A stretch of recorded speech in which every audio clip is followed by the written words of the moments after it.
მოგესალმებით, ვაგრძელებთ ჩვენს ლექციათა ციკლს პრობიოტიკებზე, მათ როლზე ადამიანის ორგანიზმის ჯანმრთელობისთვის ზოგადად და დღეს ვისაუბრებთ რძემჟაო ბაქტერიების როლზე. თუ როგორ გვეხმარება რძემჟაო ბაქტერიები, რომ დავამარცხოთ ნაწლავის ჩხირი.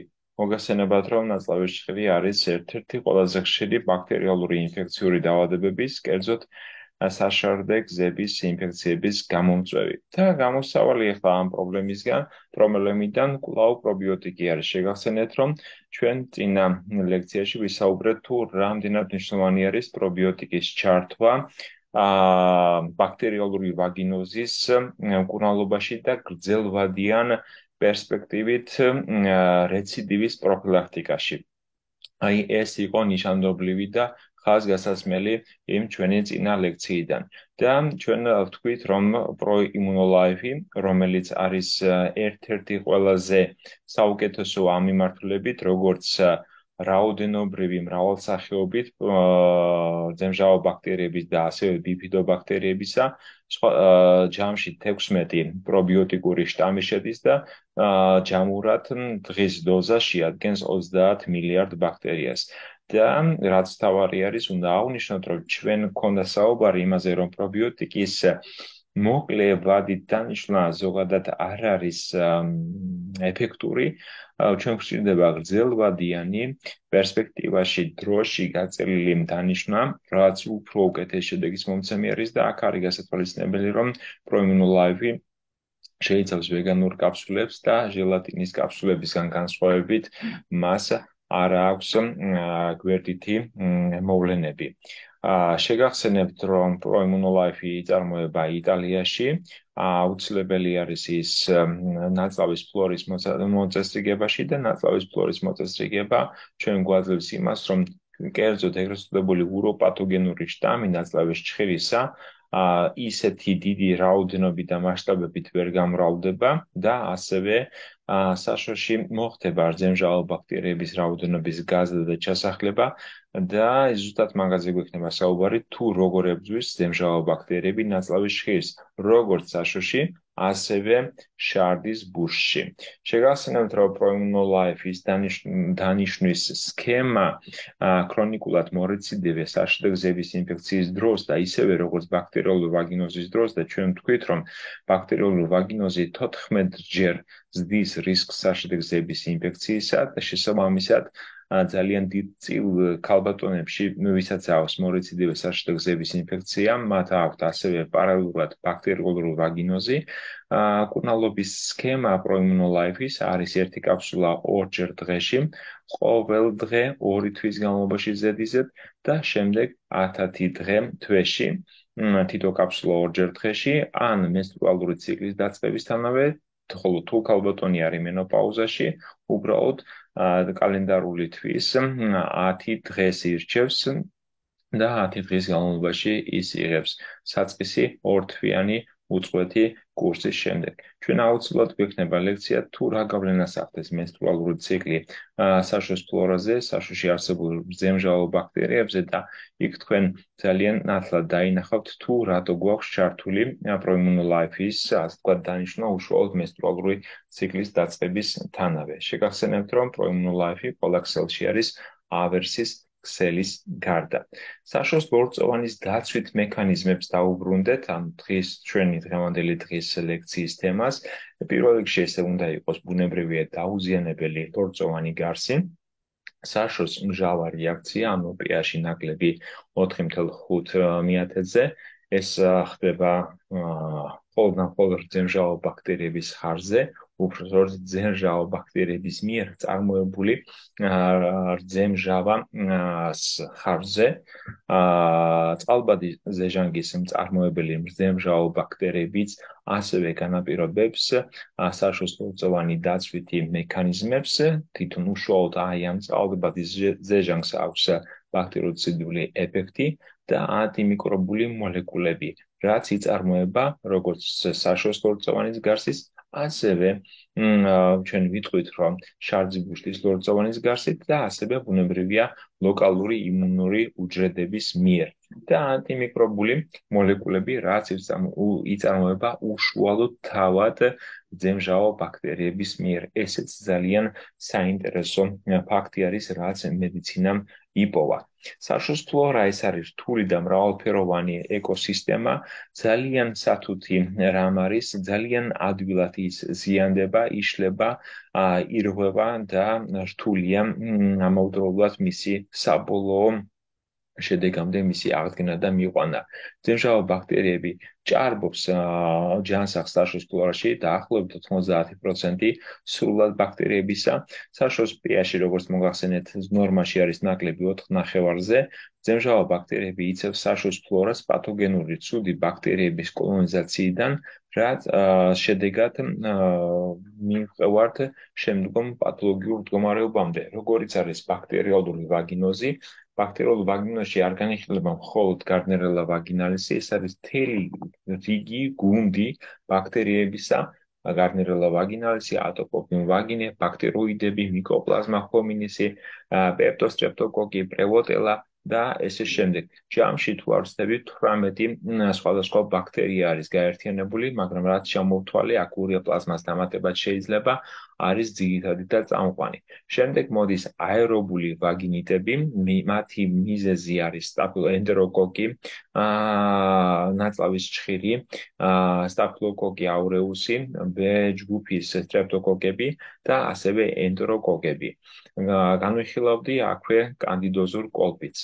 აქ სპეციალურად არ ვსაუბრობ ეგრეთ წოდებული სქესობრივი გადამდები ინფექციებთან ასოცირებულ საშოს ლორწოვანის ანთებით პროცესებთან, იმიტომ რომ ეს მეწმუნდეთ განსაკუთრებული განსხვავებით სხვა თემა არის, იმიტომ რომ ბაქტერიალური ვაგინოზი, აერობული ვაგინიტები და კანდიდოზური კოლპიტი აბსოლუტურად ისე შეიძლება მიმდინარეობდეს, რომ არც კი იყოს დაკავშირებული სქესობრივი გადამტე ინფექციებთან, ხოლო აი ამ უკანასკნელის მართვა, საწყისი მართვა ძალიან სპეციფიური არის და ხოლო უკვე შენარჩუნების თვალსაზრისით კი ბატონო შესაძლებელი არის პრობიოტიკების დანიშვნა. ბაქტერიულ ვაგინოზე ძალიან მოკლედ ვიტყვი, ერთი სლაიდით, ვინაიდან თემა ძალიან მნიშვნელოვანი არის და ბაქტერიულ ვაგინოზი არის ყველაზე ხშირი ვაგინალური ინფექცია. ბაქტერიულ ვაგინოზის სიხშირე მერყეობს და შეადგენს 10-დან 65%-მდე. პირველად 1999 წელს იქნა დადგენილი კავშირი ბაქტერიულ ვაგინოზ და საშინელ გზების ინფექციებს შორის და 2000 წელს უკვე გამოქვეყნდა კვლევა, სადაც ითქვა, რომ საშინელ გზების ინფექციების განვითარების მხრივ ქალები მეტი რისკის ქვეშ არიან, თუ მათ ასევე აქვთ ბაქტერიალური ვაგინოზი. და როგორც თქვი უკვე, ბაქტერიალური ვაგინოზი 13.75 ჯერ ზრდის საშინელ გზების ინფექციის რისკს. ბაქტერიალური ვაგინოზის მკურნალობა ძალიან რთული არის, რეციდივების ალბათობა კატასტროფულად მაღალი არის და 12 თვის განმავლობაში 60%-ს გაუტონებისა, ვითომ დროებით განკურნებულს ბჭყალებში თუ შეიძლება ასე ითქვას, 60%-ს ერთი წლის განმავლობაში, ერთი წლის დაკვირვების განმავლობაში აღენიშნებათ რეციდივი, ბაქტერიალური ვაგინოზის რეციდივი. ეხლა დავუბრუნდეთ ჩვენი დღევანდელი ლექციის თემას, ეს არის ძემჟღავა ბაქტერიების ბრძოლა პათოგენურ ცუდ ბაქტერიების წინააღმდეგ და დღეს ერთ-ერთი პირველი კვლევა, სადაც არის მოყვანილი ლაქტობაქტერია რამნოზუსის და აციდოფილუსის გავლენა ერთობლივი გავლენა, მინდა აღნიშნო ეს, იმიტომ რომ იყო შესწავლილი მათი ცალ-ცალკე მოქმედება და ასევე ერთობლივი მოქმედება ესეთი ბაქტერიების მიმართ, როგორიც არის ბაქტერიულ ვაგინოზის გამოწვევი, გარდნერელა ვაგინალისი და ატოპოფიუმ ვაგინე და ასევე აერობული ვაგინიტების, როგორც ოქროსფერი სტაფილოკოკი და ნაწლავის ჩხერი იყო. მთელი მათი მოქმედება არის მოყვანილი აღნიშნულ ტაბულაზე და საბოლოო ჯამში მოკლედ რო ვთქვა, რომ კომბინაცია მეტად წარმატებული იყო, ამ ორი რძემჟავა ბაქტერიის კომბინაცია პათოგენურ ცუდ ბაქტერიების წინააღმდეგ, ვიდრე მათი ასე ვთქვათ ცალ-ცალკე დანიშვნა. შესაბამისად, კომბინირებული პრეპარატების უფრო მეტი როლი ენიჭება და გინდა ბაქტერიული ვაგინოზის გამომწვევი, გინდა აერობული ვაგინიტის გამომწვევი ბაქტერიები, კერძოდ ნაწლავის შხირი და ოქროსფერი სტაფილოკოკი, ინვიტრო კვლევით პრაქტიკულად სრულად ხდებოდა მათი ცხოვრების უნარის შეჩერება კომბინაციაში რძემჟავა ბაქტერიები, როდესაც იყო გამოყენებული. რაზე არის დაფუძნებული რძემჟავა ბაქტერიების დადებითი ეფექტი? აი, ვთქვით, რომ მათი როლი მით უმეტეს კომბინაციაში და რით არის ეს განპირობებული და როგორ აიხსნება ეს? პირველ რიგში ეს არის ძემჟავას წარმოება, იმიტომ ეწოდება მათ ძემჟავა ბაქტერიები, რომ ისინი აწარმოებენ ძემჟავას. მაგრამ კვლევებმა აჩვენა, რომ მათ მიერ ამ პროდუქტის წარმოება ფოთაშორი ძალიან საინტერესო პროდუქტი არის. დაცვითი ეფექტი აქვს უშუალოდ როგორც ბაქტერიციდული ეფექტი, ასევე საშუალო ლორწოვანის დაცვითი ეფექტი აქვს. ამ თემას ჩვენ აუცილებლად შევეხებით და სხვადასხვა ტიპის რძემჟავა ბაქტერიები სხვა რაოდენობით აწარმოებენ ამ უშუალოდ რძემჟავას. აქ არის ჩამოთვლილი ტაბულა იმ ბაქტერიებისა, რაც იქნა შესწავლილი და თქვენ ხედავთ, რომ ლაქტობაქტერია სალივარისის მიერ ყველაზე მაღალი არის. შემდეგ მოდის ლაქტობაქტერია ჯონსონი, შემდეგ არის ლაქტობაქტერია აციდოფილუსი. ყველა ესენი არის შედის პრეპარატ ProImmunoLife-ის შემადგენლობაში. მეორე რამ ეს არის ალბადის ზეჟანგის წარმოება და აქაც არის მოყვანილი კვლევა ძალიან საინტერესო კვლევა ვიპოვე და ძალიან გამიმართლა რომ ეს აღმოაჩინე, სადაც არის სხვადასხვა ტიპის ასევე რძემჟავა ბაქტერიების მიერ ჩამონათვალი თუ რა რაოდენობით მათ შეუძლიათ აწარმოონ წყალბადის ზეჟანგი და აქ იყო კრიტერიუმი 1-დან 3 ერთეულამდე მილიგრამი litrზე და 3-დან 10 მილიგრამ litrზე და ისევ და ისევ ლაქტობაქტერია აციდოფილუსი, კრისპატუსი, გასერი, ჯონსონი და ვაგინალის უკეთესი ესეთი მაჩვენებლები აქვს. თქვენ შეგიძლიათ შეადაროთ, რომ ლაქტობაქტერია სალივარისი თქვათ მოიკოჭდებს თუ შეიძლება ითქვას წყალბადის ზეჟანგის წარმოებაში, მაგრამ მას აქტიური არის ლაქტობაქტერია სალივარისი რძემჟავას წარმოებაში. ამ პირიქით კრისპატუსი ძალიან დიდი რაოდენობით აწარმოებს წყალბადის ზეჟანგს, მაგრამ ამავდროულად მცირე რაოდენობით აწარმოებს უშუალოდ რძემჟავას. შესაბამისად, ეს სხვადასხვა რძემჟავა ბაქტერიების კომბინაცია მათი ფუნქციის, ასე ვთქვათ, შეჯვარება თუ შეჯამება ერთ პროდუქტში გვაძლევს საბოლოო შედეგს, რომ რძემჟავა და ასევე წყალბადის ზეჟანგმა ებრძოლოს პათოგენურ ბაქტერიებს, კერძოდ ნაწლავის შხირზე არის საუბარი. ნაწლავის რძემჟავა ბაქტერიების ფიზიოლოგიური ქმედებების პროდუქტებზე მინდა გავამართლო ყურადღება, ეგრეთ წოდებული by-products, შეიძლება ესე ვთქვათ, რომელიც ახდენენ ინჰიბირებას ზრდის და ვირულენტობის ფაქტორების. ანუ კერძოდ რძემჟავა რამნოზუსი და როიტერი იქნა შესწავლილი, რამდენად მოახდენენ უროპათოგენური ნაწლავის ჩხირის, ეს არის ყველაზე აგრესიული შტამი ნაწლავის ჩხირებისა, უროპათოგენური ფორმა და მათი ქვეშტამი იყო C1212, აი ამ შტამის ზრდის და ვირულენტობის აგრესიულობის შემცირებას და შეჩერებას. რძემჟავა და მათი რძემჟავა ბაქტერიების, ასე ვთქვათ, ფიზიოლოგიური ქმედების პროდუქტები ამცირებს პრომოუტორებს, რომელიც უბიძგებენ საცეცეების, ასე ვთქვათ, ფორმირებას, ხოლო მოგეხსენებათ, რომ საცეცეების მეშვეობით ეს არის ერთ-ერთი ვირულენტობის ფაქტორის და საცეცეების მეშვეობით ნაწლავის შხერი ემაგრება შარდიუშტის ლორწოვანს და ესე იგი რძემჟავა და აი ეს ფიზიოლოგიური ქმედების პროდუქტები ამცირებენ ამ საცეცეების გენების, ასე ვთქვათ, ექსპრესიას და შესაბამისად სუსტდება ნაწლავის ჩხირი და მისი ადგეზიის მიწებების უნარი შარდიძბუშტის ლორწოვანზე და ასევე საშოს ლორწოვანზე მცირდება და ეს ძალიან მნიშვნელოვანი ფაქტი არის. რძემჟავა ბაქტერიების ფიზიოლოგიური ქმედებების პროდუქტები ძალიან მრავალმხრივ არის შესწავლილი სხვადასხვა კვლევებში აქ არის ჩამონათვალი სამი შტამის ზემჟავა ბაქტერიების ფორმის, ეს არის როიტერი, რამოზუსის და გასერის, თუ როგორ ახდენდნენ ისინი გავლენას ნაწლავის ჭხირის სხვადასხვა შტამებზე, რომელიც იქნა იზოლირებული ადამიანის ორგანიზმიდან ცისტიტის დროს და ასევე იმ ფოტონებისგან, ვისაც ჰქონდა პიელონეფრიტი. თქვენ ხედავთ, რომ ზემჟავა ბაქტერიებმა შეამცირეს ნაწლავის ჭხირის ადგეზის, ანუ მიგრის უნარი, რაც უფრო მეტი იყო ზემჟავა ბაქტერიები, იმით უფრო მეტად მცირდებოდა ნაწლავის ჭხირის მიგრის უნარი. წინა კვლევიდან გამომდინარე ვთქვით, რომ აი ამ საცეცეების გენების ფორმირებას ანელებს და მეორე მომენტი, რომ ზემჟავა ბაქტერიების გავლენა ჭხირის გამრავლების უნარზე თქვენ ხედავთ, რომ როგორც მცირე კონცენტრაციით, ასევე მაღალი კონცენტრაციით ზემჟავა ახდენდა ნაწლავის ჭხირის გამრავლების growth, თუ შეიძლება ესე ვთარგმნოთ, გამრავლება, როგორც გამრავლება, ბაქტერიის ზრდაზე არ არის ახლა საუბარი, გიგანტურ ზომებზე ბაქტერია ვერ გაიზრდებოდა, ანუ უშუალოდ აქ გამრავლებაზე არის საუბარი და აი ამ გამრავლების უნარს ძალიან ნიშანდობლივად ჩანს ეს შედარებული იქ, სადაც არ იყო გამოყენებული რძემჟავა ბაქტერია. შემდეგი საინტერესო კვლევა, რომელმაც დაადგინა, რომ ქალის გენიტალური გზების სეკრეტი, ანუ ლორწო, ხო, თუ შეიძლება ესე ითქვას, ნაწლავის ჭხირის მიმართ ბაქტერიების მიმართ აქვს ბაქტერიოციდული ეფექტი, ანუ კლავს ელემენტარულად აი ამ ნაწლავის ჭხირის ბაქტერიას ეს ლორწო.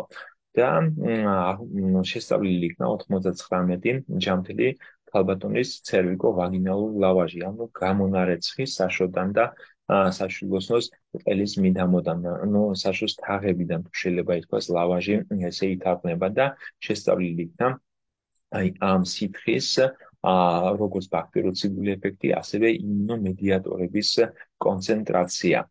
თქვენ ხედავთ, რომ ცერვიკალური ლავაზი შემადგენლობა ამცირებდა ნაწლავის ჭხირის კოლონიების რისკს საშუალოდ 68%-ით. ხედავთ, რომ ძალიან მნიშვნელოვნად არის შემცირებული ზრდა, ну იყო შემთხვევები, სადაც არის მომატებული და საინტერესო იყო ავტორებმა შეადარეს იმ ქალბატონების, ასე ვთქვათ, ლორწოს ნაწლავის ჭხირის მიმართ შედეგები, სადაც მაქსიმალურად იქნა ეს კოლონიები გამრავლებული და პირიქით, სადაც ეს კოლონიები მინიმალურად გამრავლდა. და ხედავთ, რომ საშუალოდ 75%-ის, 68-75%-ის ფარგლებში იყო შემცირებული კოლონიების ზრდა და ყველაზე მაქსიმალური შედეგი, სადაც ამ ლორწოს, ესეთი ლორწო იქნა შესწავლილი, მაქსიმუმამდე იყო კოლონიების შემცირება და ასევე ცალკე იქნა შედარებული ის რამოდენიმე შემთხვევა, სადაც პირიქით კოლონიები ჭარბად იზრდებოდა. აი აქ საკმაოდ მნიშვნელოვანი განსხვავება არის აი ამ ორ ჯგუფს შორის და ყველაზე საინტერესო ის არის, რომ ეფექტი, სადაც ეს ლორწო ძალიან აქტიურად ახდენდა ნაწლავის ჭხირის ბაქტერიების კოლონიების ზრდის შეჩერებას, ეს შეინახეს, გააყენეს, მე ისევ გამოალღვეს და ესე ახდენდნენ აი ამ ეფექტის შესწავლას და ეს ეფექტი დროში არ იკარგებოდა. დროის განმავლობაში ხედავთ, რომ 1 წლის განმავლობაში ეს ეფექტი არ იკარგებოდა. ეს ძალიან მნიშვნელოვანი არის, იმიტომ რომ პერსპექტივაში მე მქონდა საუბარი თუ შესაძლებელი იქნებოდა როგორც განმავლის მიკრობიოტის გადანერგვა, ასევე საშოს მიკრობიოტის გადანერგვა, იმიტომ რომ ეს არის ძალიან პერსპექტიული მიმართულება იმ ქალებში, ვისაც თავიანთი საკუთარი საშოს ფლორის აღდგენის უნარი არ აქვს. ნუ რა თქმა უნდა, ეს იმ შემთხვევაში, როდესაც ყველაზე საუკეთესო პრობიოტიკები ვერ ახდენენ გავლენას და ხედავთ, რომ აი ესეთი ქალბატონის, ასე ვთქვათ, როგორც დონორად გამოყენება შესაძლებელი არის, ვინაიდან აი ამ ნიადაგის გაყინვა და მისი გამოღვება არ კარგავს ეფექტს და ყველაზე მთავარია, კიდე რაც საინტერესო აღმოვაჩინე ამ კვლევიდან, რომ შესაძლებელია ალბათ დაცვითი პროტეინების გამოყენება სხვა ქალბატონებშიც. თქვენ ხედავთ, რომ C ჯგუფში, სადაც ეს კოლონიების მაინჰიბირებელი ეფექტი იყო მაქსიმალური და D ჯგუფში, სადაც იყო ეს მინიმალური, ისინი ერთმანეთში ფიზიოლოგიურთან განზავებაში, ექსპერიმენტში არ კარგავდნენ თავის ეფექტს და ერთმანეთში, როდესაც იქნა ესენი არეული, ხო, ასე ვთქვათ, ეფექტი შეიცვალა. შესაბამისად, იქ სადაც ჩვენ გვაქვს ქალბატონები, რომელშიც ეს სპეციალური პროტეინები და ნივთიერები, რომელსაც აქვს ბაქტერიციდული ეფექტი, რომ გამოვიყენოთ, ეს ნიადაგი დაამუშავოთ და გამოვიყენოთ სხვა ქალბატონებში, თქვენ ხედავთ, რომ ეს ეფექტი არ იკარგება და აგრძელებს აი ეს სეკრეტი, ეს ლორწო მუშაობას. რაც შეეხება ლაქტობაქტერია იგენსემის წარმოქმნილი გარემო, აი ამ ბაქტერიების ირგვლივ წარმოქმნილი გარემო, ეს არის საკონტროლო სვეტი და აქ უკვე ამ უშუალოდ ამ ბაქტერიების მიერ წარმოქმნილი გარემოს გავლენა ნაწლავის ჭხირზე და თქვენ ხედავთ, რომ აი ამ გარემოში პრაქტიკულად ვერ იზრდებოდა ნაწლავის ჭხირი. შესაბამისად, ამ კვლევის თანახმად 6 აქტიური ბაქტერიციდული პროტეინი, ანუ ცილა იქნა ნაპოვნი, მათგან 4 არის რძემჟავა ბაქტერიების მიერ წარმოქმნილი. 3 ლაქტობაქტერია კრისპატუსის მიერ, გაცრავთ და 1 ლაქტობაქტერია იანსენის მიერ და 2 უშუალოდ ადამიანისგან არის. რო დავაკვირდეთ ყველა, რომელიც არის ზემჟავა ბაქტერიებისგან, ყველას ამა თუ იმ გავლენა აქვს ზედაპირთან ვერ პროტეინ, cell separation protein, ადჰეზიის ექსპრესიის გენი და ესე შემდეგ და ეს შემდეგ. თქვენ უნდა გავითვალისწინოთ ის მომენტი, რომ ბაქტერიოლოგიური ინფექციებში ძალიან მნიშვნელოვანი არის 2 რამ. პირველი, ნიადაგის პოვნა უნდა იპოვოს, ბაქტერიამ საკვები ნიადაგი უნდა მოიძიოს და მეორე, ის უნდა მიეკრას ლორწოვანის უჯრედს, ანუ ადამიანის, ასე ვთქვათ, მსხვერპლის, როგორც ბაქტერიისთვის მსხვერპლის უჯრედს, ანუ კერძოდ საშოს ლორწოვანს, ან შარლი ბუშტის ლორწოვანს, რაც ჩვენ გვაინტერესებს მორეციდივე საშუალო გზების ინფექციების შემთხვევაში და თქვენ აქ ხედავთ, რომ აი სახელიდან გამომდინარე 4-ში უშუალოდ აი ამ მიკროსთან, ამ ზედაპირთან და ამ აფრეზიასთან არის საუბარი და აი ამით არის ეს ნიშანდობლივი და ამით მინდა ზუსტად გაგიზიაროთ, რომ ზემჟავა ბაქტერიებს გამოყოფს აი 6 აი ამ 6 უნიშნულოვანესი ცილიდან 4 ცილას და რაც მე საბოლოო ჯამში გვეხმარება ნაწლავის ჭხირის ბაქტერიასთან განკლავებაში და ბრძოლაში, იმიტომ რომ კიდევ ერთხელ გამოვარდები, რომ ანტიბიოტიკი ყოველთვის და გრძელვადიან პერსპექტივაში ეფექტური არ არის. ეხლა რაც შეეხება რძემჟავა ბაქტერიების მიერ წარმოქმნილი წყალბადის ზეჟანს და მის გავლენას ნაწლავის ჭხირზე. შედარდა საშოს კულტურალური კვლევები, ანუ ნათესები 140 ქალში, 65 აქედან ჰქონდა მორეციდივა საშუალო გზების ინფექცია, რაც არის ყოველთვის ჩვენი საუბრის ძირითადი საგანი, მორეციდივე საშუალო გზების ინფექცია და 75 აბსოლუტურად ჯანმრთელი ქალბატონი, რომელიც იქნა გამოყენებული ბუნებრივია როგორც საკონტროლო ჯგუფში. ეს კვლევა არ მომხდარა გუშინ და გუშინ, ეს კვლევა ძალიან დიდი ხნის არის, 1998 წელს არის გამოყენებული, მაგრამ რატომღაც ზემჟავა ბაქტერიების როლს ჩვენ კომპლექსურ მკურნალობაში მორეციდივე საშუალო გზების ინფექციის საწინააღმდეგოდ რატომღაც არ ვიყენებთ. საშოს კოლონიზაცია ნაწლავის ჭხირით სტატისტიკურად საწმუნოდ მაღალი იყო ბუნებრივია პაციენტების ჯგუფში 35%-ში, შედარებული 11%-ს საკონტროლო ჯგუფში და ქალებში საშო ზემჟავა წყალბადის ზეჟანგი მწარმოებელი ზემჟავა ბაქტერიების გარეშე, ანუ იქ სადაც არ იყო ეს წყალბადის ზეჟანგის წარმოებელი ბაქტერიები, მეტად გაცილებით მეტად, ანუ 4-ჯერ მეტად ხშირად იყო ჩასახლებული ნაწლავის ჭხირით 54% versus 16%-ისა. ხედავთ თუ რა ხელმისაწვდომობა აქვს ზემჟავა ბაქტერიებს, რომელიც აწარმოებენ წყალბადის ზეჟანგს. კიდევ ერთი ძალიან მნიშვნელოვანი მიმართულება ეს უკვე გაგზეთ უკვე საშოს, იმიტომ რომ საშო არის ძალიან მნიშვნელოვანი კარი შარლის ბუშტისა, შასადენი მილისა და შარლის ბუშტისა და იქ უნდა მოხდეს ასევე ძირითადი დარტყმა ნაწლავის ჟღერის მიმართ, მის მიმართ საწინააღმდეგო, ასე ვთქვათ, ველი, ომის ბიზოლის ველი თუ გაიმართება, რა თქმა უნდა, პირველი რამეს არის ნაწლავი უშუალოდ, მსხვილი ნაწლავი და ამაზეც ჩვენ გვექნება საუბარი თუ როგორ გაუმკლავდეთ ნაწლავის ჟღერს უშუალოდ ნაწლავში. ჩვენ ვისაუბრეთ ახლა როგორ გაუმკლავდეთ და როგორ გვეხმარება რძემჟავა ბაქტერიები საშოში, უშუალოდ ბრძოლაში და ახლა რა ხდება უშუალოდ შარდის ბუშში. ძემჟავა ბაქტერიები ეხმარება შარდის ბუშტის ლორწოვანი უჯრედებს ნაწლავის ჭხირის, ასე ვთქვათ, ამოცნობაში და მასთან, როდესაც ხდება კონტაქტი, აი ამ ნაწლავის ჭხირის შარდის ბუშტის ლორწოვანი ზედაპირზე, თუ იქ არის ძემჟავა ბაქტერია, აი ეს რეაგირება შარდის ბუშტის ლორწოვანისგან, ეს მოლეკულების დონეზე იქ რეცეპტორი არის, ტოლ-ლაიქ რეცეპტორი, რომელიც სიგნალს მერე გადასცემს უჯრედის ბირთვში, სპეციალური NF-κ-S რეაქციის, ასე ვთქვათ, მეშვეობით და შესაბამისად შედეგად იმუნოლოგიური ფაქტორების გააქტიურება ხდება და ძემჟავა ბაქტერიები აჩქარებენ პათოლოგიური ბაქტერიების ამოცნობას და მათგან უკვე გასუფთავებას უწყობენ ხელს. ეს პროცესი ძემჟავა ბაქტერიების გარეშე სხვა ტემპით მიმდინარეობს და ძემჟავა ბაქტერიების, ასე ვთქვათ, ჩართულობით და მეშვეობით სრულებით სხვა ტემპი აქვს და ამას ეხლავე გაჩვენებთ.